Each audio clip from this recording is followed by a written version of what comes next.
This is called Fish in the Unruffled Lakes.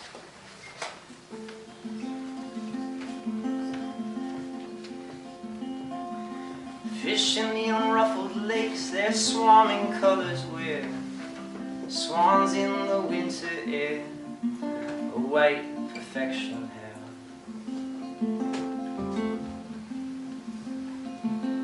The great lion walks through his innocent grove. Lion, fish, and swan act and are gone upon time's toppling wave. We till shadow days are done, we must weep and sing. Duty's conscious wrong, devil in the clock.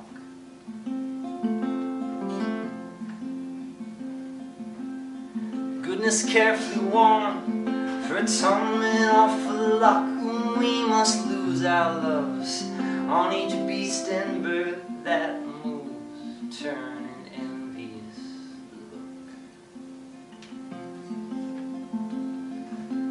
look. Sighs for folly done and said twist our narrow days, but I must bless, I must praise that you, my swan.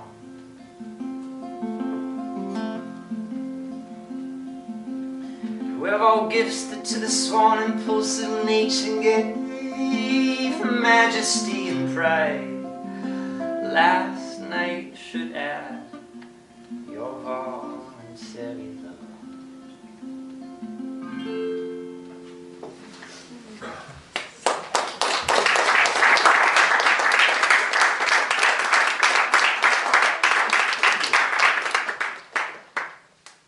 Up to now, I've been a little bit mean, I'm sorry. I've sung you these lyrics about love, many of which were written specifically for people that Auden had fallen in love with, and I've told you nothing about these people. Holding back all the juicy stuff. Well, I'm not going to talk about who Auden wrote this particular poem for either.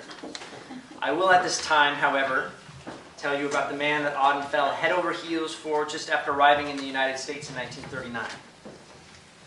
So, Auden came to the United States in 1939. He immigrated just as the second great conflict of the century was heating up. Just before Britain was about to enter the fray, at one point some codger in the House of Lords tried to have Auden officially denounced as a traitor and brought back to denounce as a traitor. I don't know. Didn't really make any sense. It didn't work. The poet of the generation, deserting his island nation in its hour of need. In Auden's defense, he attempted to enlist in the U.S. Military, but was rejected because of his homosexuality. After the war, he worked for the State Department interviewing civilians in Germany. So, in 1939, German civilians, does that make sense? Yeah. All right.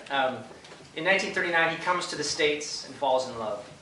Auden was 32, Chester Cowman was 18. And he so beguiled the famous poet that within a very short time of their first meeting, Auden was referring to their relationship as a marriage and wearing a ring. Nothing like this had ever happened to Auden before. He had never really fallen in love, lots of flings with lots of young working class boys, even with some women, but nothing that caused him to think of permanence. He was ecstatic and understood the relationship in spiritual and permanent terms. In a letter he wrote to Cowman at the time, he asked him, "Have you really the wish to endure the boredom of healing what without you will never get well?" And proclaimed to him that we, the livelong day, shall part no more. He inscribed in a book that he gave his young lover the words from Tell Me the Truth About Love, that love comes just when I'm picking my nose. And adding, in reference to the question from the last stanza of that poem, whether love will alter my life altogether, that I was quite right, it did. For what it's worth, more than one biographer has noted that both Auden and Cowman delighted in conspicuously picking their noses in public. When you know it's love. As a side note, another side note I guess, Auden actually got married to a German woman, Erika Mann, daughter of the famous novelist, in 1935, and he was still married to her when she died in 1969. She was Jewish, and the marriage facilitated her escape from Nazi Germany, and though they never lived together, they always remained friends. At the time of his marriage, Auden to Erika, Auden would try to persuade his gay friends to do the same thing, saying, "What are buggers for?" But he actually took marriage quite seriously.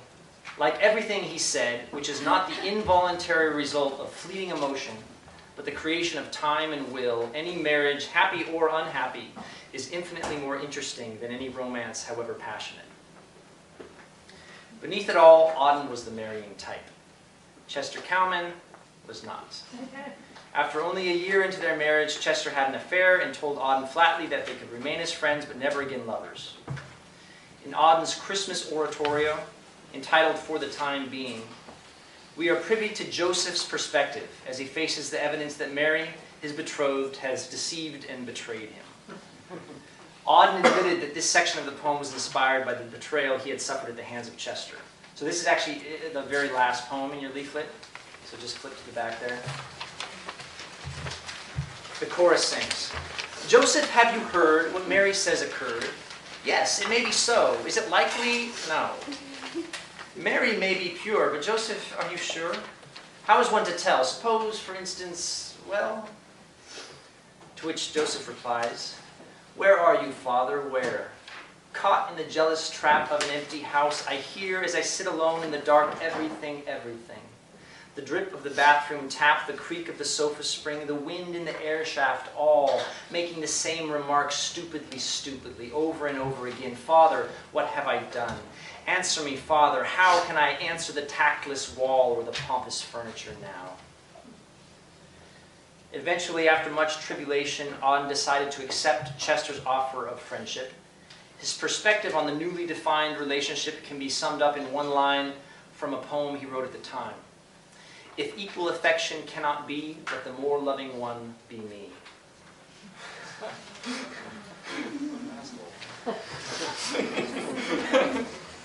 Fish in the Unruffled Lakes was written before the two met, but our excuse being that great poetry is timeless, and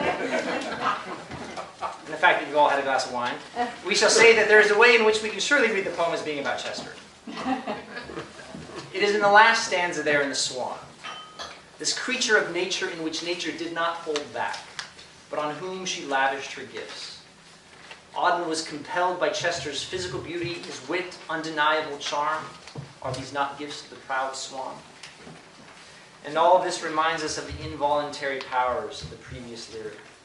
The swan is beautiful, possessed of alluring traits, and so we fall in love with it.